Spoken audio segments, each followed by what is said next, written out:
بمناسبة الضبطية القضائية عندنا خبر جديد. عندنا أول ضبطية قضائية بقى. ممكن نعمل إيه؟ ممكن نقول امسك في حد متلبس بإيه؟ متلبس بخبر إيجابي. في إعلامي متلبس بخبر إيجابي. الحقوا، ده في إعلامي بيقول خبر إيجابي. يا نهار أبيض. إيه بقى الخبر الإيجابي؟ عندنا دلوقتي فقرة إيجابية جدا عن شباب برضو إيجابيين جدا، عشان ما نحاولش نبقى ناس سلبيين ووحشين بنقول حاجات وحشة. النهاردة عندنا شباب يفرح، وهي الفقره اللي هنقدمها بشكل اسبوعي بيكون معانا فيها سواء شباب بيعملوا مبادرات او افكار جديده، سواء من الجامعات او حتى من المدارس. كان معانا الاسبوع اللي فات حد من المدرسه. النهارده معانا صحاب مكان. يعني ايه صحاب مكان؟ وهو فين المكان؟ وهو ايه المكان اصلا؟ كل ده هعرفه من خلال ضيوفنا النهارده، واللي قدموا حمله بقالها اكتر من كذا سنه، 3 سنين دلوقتي، وهي حمله اصحاب مكان، وهم جزء من جروب اكبر او نشاط طلابي اكبر اسمه يوتوبيا. هنعرف عنه اكتر. بيسعدنا ان يكون معانا ومنورنا مؤسسي الحمله الاستاذه مها سرور، صباح الخير. صباح النور. وايضا هيكون معانا الاستاذ احمد عجاتي، صباح الخير. صباح النور. ايه الاخبار؟ الحمد لله بخير. عندنا خبر ايجابي يا جماعه. احنا عندنا فقره ايجابيه عشان احنا أكيد. بدأ من اول ما بدانا اليوم كنا بنتكلم على ان الاعلام بيتهم ان هو سلبي وحش وبيقول حاجات وحشه وكده وبتاع، فاحنا دلوقتي بنحاول نكسر هذه القاعده. بالظبط. هتساعدونا نعمل كده ولا لا؟ اكيد ان شاء الله. الحمد لله. طيب ايه بقى حكايه اصحاب مكان؟ أصحاب مكان دي حملة كانت موجودة، خرجت من نشاط اسمه يوتوبيا. يوتوبيا ده خرج من كلية هندسة جامعة القاهرة. كان كورس بيديه دكتور شريف عبد العظيم، تمام، للطلبة. فهم فكروا ان هم ليه ما ياخدوش الحاجات دي بطريقة إيجابية ويعملوا حاجة ليها قيمة في المجتمع، تمام. فخرجت حاجه اسمها يوتوبيا ايجيبت، تمام. يوتوبيا دي بتعمل ايه؟ دي بتنزل للاطفال في المدارس، بتديهم قيم واخلاق، وبتعلمهم ازاي قد ايه ان هم لازم يبقوا واعيين. بس طبعا بيخاطبوا، يعني الفئه دي بتتخاطب بطريقه بتاعتهم هم، يعني مثلا نقول لهم ما تغشوش، بس بطريقه يعني تكون مبسطه قوي، ان احنا نقول لهم لا حرام ومش عارفه ايه. لا، في ناس بتنزل مننا بيدرسوا للناس دي المناهج دي بس بطريقه مبسطه جدا. يعني انتوا عاملكم الاساسي مع الاطفال؟ كان، لا هو مش تعاملنا الاساسي مع الاطفال، هو احنا بدانا بالاطفال وبعد كده خرجت مننا المبادره اللي هي اصحاب مكان. دي حمله كانت موجوده من بعد تنحي الرئيس مبارك، تمام، بعد الثوره. فخرجت منها ونزلنا الناس في المترو في ميدان الشهداء، ونزلنا نتكلم معاهم قد ايه الناس كان عندها ساعتها قابليه ان هم يستقبلوا مننا اي كلام، وازاي ان احنا نقدر نوعيهم، وبرده بطريقه ان احنا نقول لهم لا ما تعملوش كده. لا، احنا كنا بننزل، كنا بننزل عشان نقول لهم يا جماعه لا دي بلدكم انتوا حافظوا عليها، انت صاحب مكان وانا صاحبه مكان، مفيش حد يعني هيحملنا بلدنا، مفيش حد هيجي من بره وهو اللي هيحميها لنا. لو احنا ما حملناهاش بنفسينا يبقى كده خلاص، يعني مفيش حد هيجي يعمل لنا اي حاجه. فدي بس الفكره اللي خرجت مننا. تمام، اوكي. عملتوا ايه بقى؟ يعني الموضوع بدا ازاي ونزلتوا عملتوا ايه بالظبط؟ انت موجود في المبادره، انت مؤسس حمل. بالظبط. كلمنا اكتر. فهي المبادره كان من 3 سنين. كان في اول سنتين احنا كان الفكره كلها احنا بننزل للمدارس، بنحاول كورس الدكتور شريف عبد العظيم اللي اداه لنا كان سنه ثانيه اتصالات، بنحاول نوصله للناس، عايزين نقدر نفيد بيه ناس كتير زي ما احنا ما استفدنا بالظبط منه. فبدانا ننزل للمدارس، بننزل المرحله الاعداديه، وبعدين فكرنا شويه ان احنا لا عايزين نوسع النشاط اكتر ونقدر نكلم ناس اكتر، فبدانا ننزل الحمله بتاعت اصحاب مكان من 3 سنين. زي ما مها قالت كان في نص السنه في شهر 2 يعني، نزلنا في المترو محطه الشهداء. السنتين اللي هم كانوا ورا بعض، اول سنتين كان في المترو في محطه الشهداء، بنكلم الناس وبنوعيهم شويه بالاخلاق، بنفكرهم بالقيم ومبادئ وكده. السنه دي عملنا حاجه مختلفه خالص، ان احنا نزلنا في الشارع في محطه الاسعاف فوق مترو جمال عبد الناصر. وبدانا نكلم الناس وبدانا نوعيهم، بدانا نفكرهم بالقيم والاخلاق الجميله اللي كانت في بلدنا، لان فعلا هي دي اللي احنا محتاجينها دلوقتي. الحمله كانت عباره عن 3 مراحل. اول مرحله كانت سلاسل بشريه، بنقف كلنا صف واحد كده وبنمسك ورق عليه قيم معينه او كلمه بنوجهها للناس اللي واقفه ديت. تاني مرحله اللي هي التوعيه، وبنبدا ننتشر في الشوارع والكلام ده كله. وصلنا لغايه ميدان طلعت حرب والعتبه ورمسيس وبولاق ابو العيله جوه، عشان نكلم الناس ونكلم ناس كتير قوي نقدر نوصل لهم. وبعدين ثالث مرحله خالص اللي هي الفلاش موب، كان عباره عن زي تمثيليه كده اهوت، بس بنعمل فريز مثلا لمده دقيقه او دقيقتين. الفريز دوت بيساعد الناس ان هي تشوف الاكشن اللي احنا عاملينه ده. حاجه بسيطه توصل الفكره للناس زي ما احنا عايزين نبسطها لهم يعني. هايل. طيب انا عايز اعرف اولا، لما بداتوا تنزلوا تتكلموا مع الناس كان ردود الفعل عامله ازاي؟ خصوصا وان ناس كتيره جدا برضو كان في مبادرات كتيره، لو بتتكلموا حتى على 3 سنين فعلا كان في زي ما انت قلتي تقبل او قابليه كبيره الناس تسمع. ده يمكن بقى على مدى السنتين اللي بعدها اتغير، فالناس ردود فعلها من اول سنه لحد دلوقتي كان عامل ازاي؟ بيتغير بيقل؟ طيب هو دلوقتي حاليا الناس اصلا، عشان احنا دلوقتي عايشين في فتره احتقان دلوقتي سياسي، فالناس ما بقاش عندها قابليه اصلا ان هم يسمعوا اي حاجه من حد. هو خلاص كفايه قوي اللي احنا بنشوفه. لما كنا بننزل نقول لهم اضحكوا، نقول لهم نضحك على ايه؟ هو في حاجه تفرح؟ كنا احنا يعني يعتبر كده بسمه الامل اللي احنا بنديها للناس عشان هم يضحكوا ويتفائلوا. معلش احنا بنمر فعلا بازمه صعبه قوي، بس ان شاء الله نقدر نمر، يعني ان شاء الله نقدر نطلع بيها. طبعا كان في ردود مختلفه جدا، كانت في ناس معانا قوي، كان في ناس بتشتمنا باهالينا وبتعمل حاجات يعني، بس كانوا بعيد عننا. بس الحمد لله يعني كان في ناس اصلا من اللي هم مش مننا بيجوا يدافعوا عننا، فالناس اصلا كانت بتدافع عننا ضد الناس التانية. طب انا عايز اعرف بس اللي يعني اللي بيشتموكوا او زعلانين منكم يعني ايه وجهه نظركم؟ هم نظرهم. بيفتكرونا ان احنا تبع حزب سياسي او حزب ديني. احنا لا تبع لا حزب سياسي ولا حزب ديني، احنا شباب متطوع، عندنا بنحب بلدنا، انتوا اعماركم عايزين قد نعمل ايه؟ حاجه. اعماركم قد ايه؟ انا لسه متخرجه السنه اللي فاتت، يعني داخله في ال 22 سنه. هايل. انا 22 سنه. 22 سنه يعني اعماركم كلها من اواخر اصلا كان تينز معانا يعني صغيرين. لحد معانا اطفال في انا كان الحملة. اخويا الصغير عمر كان معايا، ده عنده 11 سنه، كان برضه بيوعي كان في قائد الحملة؟ كان بينزل ويكلم طب الناس. حلو قوي. هتبقوا تابع حزب ازاي؟ معلش انا برضو عايز افهم برضو ما المنطق. هم الناس يعني هم الناس بيشوفونا ولا في لابسين- خوف عموما؟ هو بالظبط، لا، هو في الناس خوف. شايفانا لابسين لبس واحد وبنقول كلام واحد، ماسكين مثلا ورق، ماسكين انتوا أكيد فلايرز. حزب واحد بالظبط، خلاص يعني ما معروفه. بالظبط كده. فهي الفكره، احنا بنقول لهم لا، احنا مع بعض، احنا اللي نازلين بنحاول نوعي الناس عشان احنا عايزين نعمل حاجه وشايفين الحاجه دي كويسه، فبنحاول نازلين نوصلها للناس. انتوا استفدتوا ايه؟ انتوا بتعملوا ده ليه؟ كفايه ان انت تكون بسمه الامل اللي بترسمها للناس، دي كفايه قوي قوي. يعني انت لما تكون انت الشخص اللي بيبقى سبب تغير، يعني انت لو بدات بنفسك، لو حضرتك بدات بنفسك تغير بني ادم ان هو كان سلبي وخليته بقى ايجابي، انت كده نجحت.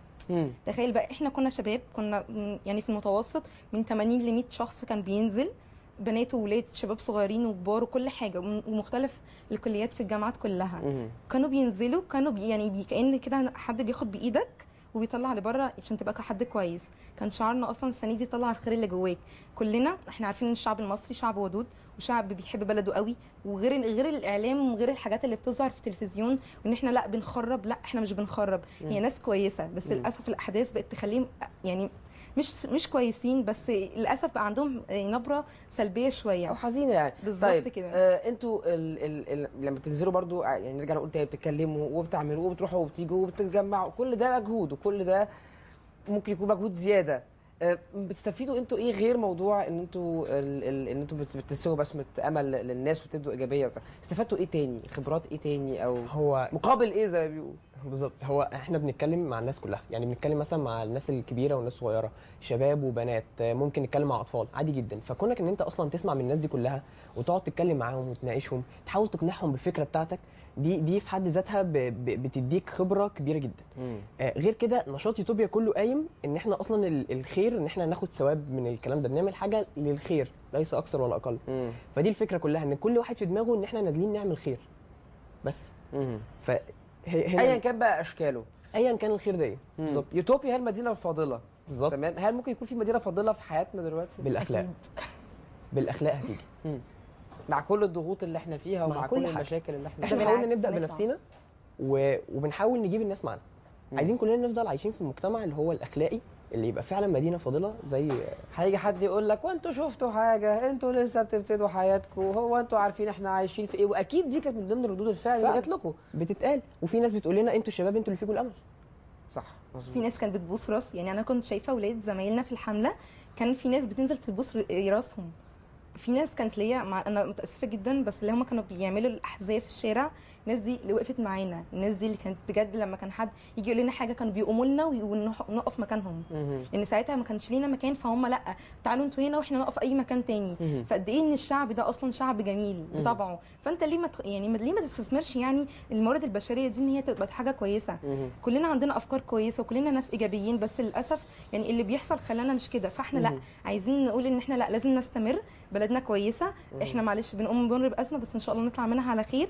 انت ابدا بنفسك، ابدا بعيلتك. يعني مش بقول لك ابدا بمصر، بقول لك ابدا بعيلتك. لو بدات بعيلتك وبدات تغير كل افراد عيلتك، افراد عيلتك هيغيروا الباقي، ده هيغير الباقي، فخلاص بلدنا تتغير وهتبقى احسن من مدينه افلاطون كمان اللي بيحلم بيها. هايل. طيب دلوقتي احنا يعني بتتخرجوا او اتخرجتوا خلاص وعندكم النشاط دوت، النشاط ده ممكن بعد كده يعني هيحصل ايه؟ خلاص كده ما طلعتوا من الجامعه ما فيش يوتوبيا تاني، ولا لا في لا اجيال جديده من يوتوبيا بالظبط، طالعه؟ في اجيال جديده كل سنه بننزل ريكروتمنت ان ناس تيجي عندنا، وفي بقى طبعا كوميتيز كتير في يوتوبيا اصلا. مم. يعني او اللجان. بالظبط آه. بننزل مجله كل شهر، بننزل نروح المدارس، في لجنه متخصصه ان هي تشرح للناس في المدارس، في HR، في حاجات كتير جدا. فيوتوبيا نشاط طلابي، احنا بس يا دوبك حاولنا ننفذ الكورس اللي هو كان بيديه دكتور شريف دوت في صوره نشاط طلابي، ونبدا بقى منه نطلع لحملات، ونطلع نوصل فكرتنا ديت لناس كتير قوي. مم. فناس كتير قوي معانا، وناس كتير بتدخل معانا، ومش هتقف يعني هي مش هتقف على شخص بالظبط. مم. مين من المبادرات او الانشطه التانية اللي انتم شايفينها برضو ناجحه جدا حاليا، ليها علاقه بالنشاط الطلابي او ليها علاقه بالنشاط الخيري او ليها علاقه بالنشاط التوعيه المجتمعيه بشكل عام؟ كان عندنا برضو كان عندنا نيو كايرو جنريشن كانت موجوده عندنا من فتره، اللي هم بيشتغلوا في القاهره الجديده، وفي كذا حاجه. انتوا عندكم علم او بتتعاونوا مع بعض؟ هو في تعاون مع جمعيه اسمها ميجا خير. كانت هي يعني احنا بتساعدنا في مثلا تيشيرتات، فلايرز، حاجات كده اهوت. دي الجمعيه كل هدفها غير ربحي خالص. كل هدفها ان هي تساعد الناس وتساعد الشباب ان هم يقدروا يوصلوا بفكرتهم، ويقدروا يوصلوا اللي هم عايزينه من غير اي مقابل ومن غير اي حاجه خالص. فدي كانت فعلا حاجه من الحاجات اللي انبسطنا ان هي موجوده في البلد يعني. طب البنات بقى، اهاليكم ما كانوش خايفين عليكم؟ طبعا. انا عملتوا ايه؟ اصلا يعني ما رحتش الحمله غير بعمر اخويا الصغير عشان اللي هو أقدر هيحميكي المفروض، صح؟ تمام، اوكي. هايل. لا فعلا طبعا، وكان في رد فعلي من البيت ان انا لا ما ينفعش ان انا انزل، وخصوصا كان الفتره انت دي بس ولا يعني مجموعه أكيد البنات طبعا الموجودين؟ كلها، بس احنا كنا بنحاول ان احنا نقنعهم. طب ازاي؟ شوفوا، طب جربوا. يعني بص، يعني انا كنت الاول قلت لهم خلاص عمر يجي معايا ويشوف ويقول لكم. عمر برضو طفل وهيقول كل حاجه بالفطره، تمام؟ فكان بيجي يشوف عمر. اهو ممكن بالشوكولاته ما يقولش وعمر حاجة لا خالص. يعني برضه لا يعني لا ما تقلقش، مش كده خالص. لا عمر اصلا نفسه سلوكه بدا يتغير. هو واضح بقى ما لي بتقولي هو كان بيوعي معاكي. كان بينزل يوعي، انا اصلا كنت مستغرباه هو ازاي كده. ومش كده، مش عمر بس، ده كان في بنت اسمها حبيبه برضو، احمد ابو النجا صاحب يعني اخو احمد، اخو عمرو ابو النجا اللي هو مدير الحمله بتاعتنا، تمام؟ فكلهم كانوا نازلين، كانوا كلهم صغيرين، فما فيش مشكله خالص يعني. هم كانوا بيتعلموا برضو بيعلموا. فانا بابا لما لقى ان عمر بقى كده، فما بقاش يمنع خالص ان انا اكمل بقيه الايام وانزل طب معاهم. ومجموعه البنات التانيين يعني مثلا، هل مثلا الاهالي، في اهالي مثلا نزلوا يعني بيشوفوكم من بعيد بيراقبوكم، ولا والدتهم فيديو يعني ازاي اطمنوا في ظل الوضع الامني الصعب جدا اللي احنا عايشينه، وفي ظل برضه ردود الفعل اللي ممكن تكون زي ما انت قلت، ممكن حد يضربكم ولا يشتمكم ولا يعمل اي حاجه؟ في بنت كانت معانا، انا كنت شايفه والدها كان واقف من بعيد فرحان جدا بيها وماسك الموبايل عمال يصورها. هي كانت بنت معانا من الفريق. فبعدين كان في حد جه فبيشتم فبيقول ايه، روحوا بقى مش عارفه، روحوا ذاكروا ولا روحوا اعملوا مش عارفه، انتوا عالم فاضيه، انتوا اللي هتخربوا البلد وهتولعوها. فاحنا طبعا ما كانش حد فينا بيتكلم خالص، مالناش دعوه يعني، اتكلم براحتك. صحيح. الرد بتاعنا هو يبقى بالصمت بس مش اكتر وبالفعل. بس فبعدين الراجل ده انا كنت شايفاه، بابا البنت اللي كانت معانا راح يكلم الراجل ده وقال له كذا كذا، انا بنتي واقفه معاهم هناك اهي وما بيعملوش حاجه، ده هم نازلهم قصدهم كذا كذا كذا كذا. الراجل خلاص هدي جدا وسابنا وضحك لنا ومش عارفه ايه. وفي واحد كان بيشتم برضه فينا. واضح ان الموضوع كان يعني منتشر. هم كانوا خايفين، الناس خايفه ان احنا نكون تبع حزب ديني او سياسي. احنا كنا يعني والله احنا لا تبع لا حزب ديني ولا حزب يعني سياسي. هتقولي ايه يعني؟ طب انا عايز اعرف بقى جوه الجامعه، هل كان في تقدير مثلا من جامعه القاهره، من الاساتذه؟ هل كان في اي اهتمام بيكم انتوا بقى كرشاد طلابي بقى له 3 سنين دلوقتي يمكن اكتر؟ بيوفروا لكم اي مثلا امكانيات، ادوكوا اي تكريم، عملوا هايلايت على اللي انتوا بتعملوه او ضوء على اللي انتوا بتعملوه؟ هو جوه الجامعه نفسها كان بيبقى الناس كانت فرحانه ان في فعلا حاجه اسمها يوتوبيا، وفعلا في حمله بتاعت اخلاق. الناس اللي هم الطلاب ولا الاداره؟ الطلاب نفسها. الطلاب نفسها وعايزين يشاركوا معانا جدا والكلام ده كله. الاداره نفسها ما كانش فيه قوي يعني لسه ما بانش حاجه، ممكن الكلام ما وصلهمش لسه، مش عارفين الدنيا فيها ايه. بس كطلبه وكنجاح حمله بتجتمعوا فين؟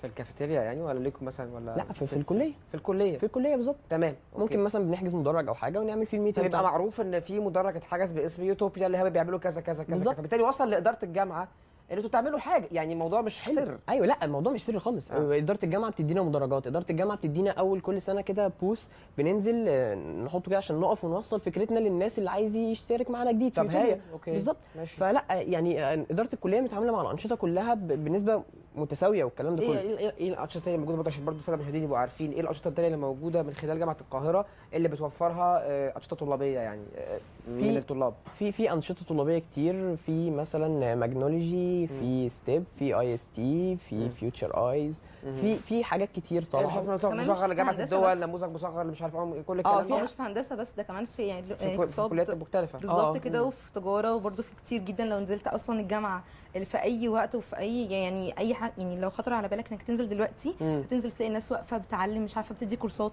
في ناس بتدي مش عارفه، كله شغال. عشان ده بس نعرف ان احنا بجد شباب كويس ويطلع بالظبط. مننا خير، مش ان احنا بالظبط. بس شباب نتكلم وخلاص. واصحاب مكان. بالظبط. بالظبط كده. الله، يعني احنا ده مكاننا دي واحنا بقى أصحاب. ست الكل. طيب انا عايز كلمه اخيره من كل واحد فيكم، اوكي، بما انكم كنتوا مؤسسين هذه او يعني مؤسسين هذه الحمله، وانا عايز انتوا مؤسسين وحيدين ولا في جروب؟ احنا شاركنا في لا، التأسيس. شاركتوا في التأسيس. بالظبط. أساسي. حلو قوي. انا عايز اعرف كأنه يعني كل واحد فيكم دقيقه او نص دقيقه هيكلم الكاميرا اللي هي فين، اللي هي اهي، تمام؟ اوكي، وكأنه هو دلوقتي نزل الشارع وبيكلم الناس، هتقولوا لهم ايه في ظل زي ما انتوا قلتوا ان الظروف يعني لطيفه قوي الحقيقه؟ اوكي، نبدا بيك. تمام. اول حاجه السلام عليكم، احنا من حمله اصحاب مكان. نازلين عشان بنقول لكم على 5 قيم اساسيه بنحاول نفكركم بيها: الملكيه العامه، التعبير عن الراي، امسك لسانك، ضد التحرش، اضحك وتفائل. بنقول ان البلد دي بتاعتنا، واي تخريب فيها هيرجع علينا احنا، لان احنا اللي عايشين فيها مش اي حد تاني، واي حد بيجي وبيمشي، لكن احنا اللي المفروض نحافظ عليها، واحنا المفروض اللي ننميها باخلاقنا. محتاجين نعيش في مدينه فاضله، المدينه الفاضله دي مش هتيجي غير بالاخلاق ان شاء الله. استاذه. برضه هقول السلام عليكم، وهتكلم الناس اقول لهم ممكن بس اخد دقيقه من وقتك او اي حاجه، تمام؟ هو اكيد هيسمح لي او ممكن يسيبني ويمشي. عند اللمبه الحمراء، شوف اللمبه الحمراء، هو ده الجايز. يلا ها، لا ما طيب تكسفيش السلام بقى. عليكم. لا مش السلام عليكم، احنا نشاط طلابي من جامعه القاهره، اسمنا اصحاب مكان. نازلين دلوقتي في الوقت ده عشان احنا حاسين ان بلدنا بتمر بازمه سياسيه جدا، تمام؟ فاحنا دلوقتي حاسين ان هي مش الازمه السياسيه في حد ذاتها، هي بالعكس هي ازمه اخلاق. ازاي انت تتعامل معايا في الشارع، ازاي انت تحترم رايي، ازاي انت تحافظ على بلدك، ازاي انت ما تبصش لبنت بصه مش كويسه او تمد ايدك عليها، ازاي ان انت تضحك وتتفائل، ازاي انت تاخد بايد الناس لطريق الخير. خليك ايجابي وكون خليك مصري. انتوا شباب يفرح بجد. مها سرور واحمد عجاتي من حمله صحاب مكان، هما كانوا الطف ختام للفقره دي. فاصل وهنرجع تاني، خليكم معانا.